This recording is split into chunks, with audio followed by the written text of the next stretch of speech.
For more on this, I'm now joined by Brian Becker. He's from the Answer Coalition in Washington. Brian, what impact could this have now on US-Russia relations, which look pretty good after John Kerry's visit to Moscow last week? Or they appeared to be pretty good. This reminds one of the old expression that diplomacy is nothing more than a form of perjury. You have John Kerry meeting with the Russian foreign minister, talking about an international conference on Syria. We've had many proclamations by the Obama administration recently that there'd be greater coordination with Russian security about terrorism.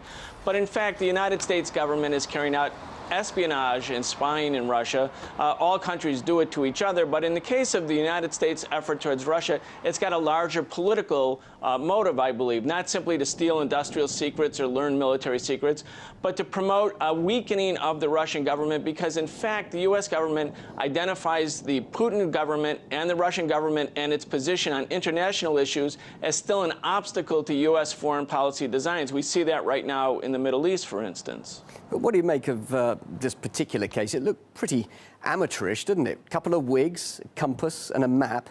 What does that tell you about that? Well, we don't really know all the details. We'll probably learn more, or maybe not, in the coming days. But I think the fact that the Russian government has publicized this, has made something of it, means that the Russian government is calling attention to the fact that the U.S. is doing something of a full-court press on Russia, a shadow war, so to speak. They have using the NGOs and the penetration of Russian society by U.S. soft power through the NGOs at one level, trying to carry out many intelligence operations to get Russians to defect, penetrating Russian society. I think also you watch the U.S. media, very favorable coverage to the Russian opposition. Any protest that takes place in Russia, even if it's small, gets enormous front-page coverage, while here protest movements in the United States get almost no coverage.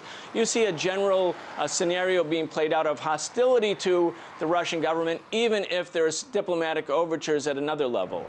As you're saying, spying is going on, so presumably there are spies operating in America at the same time, Russian spies.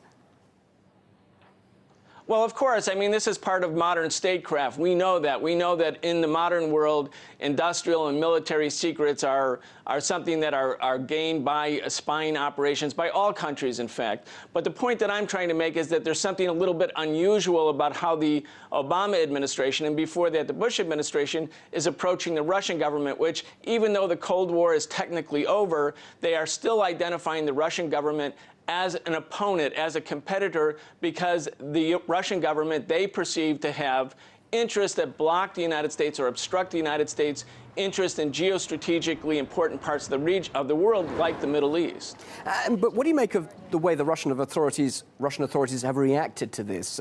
They simply released him back to the embassy, but now they're saying he's got to be deported. It hasn't been perhaps an overreaction. It's been a somewhat calm reaction to this incident.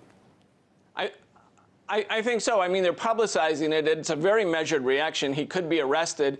He could be held. He could be then exchanged later for those who had been arrested on the American side. Instead, he's being quickly released. I think the Russian government's handling of the situation is to make a point that they recognize, and they want the world to recognize, that while Obama sends Kerry to Moscow for talks about Syria, while Obama says there's cooperation on the anti-terrorism front, that in fact the United States government is conducting something of a shadow war against Russia. And that's embarrassing for the US now to be exposed in this way, if it is indeed proved to be genuine.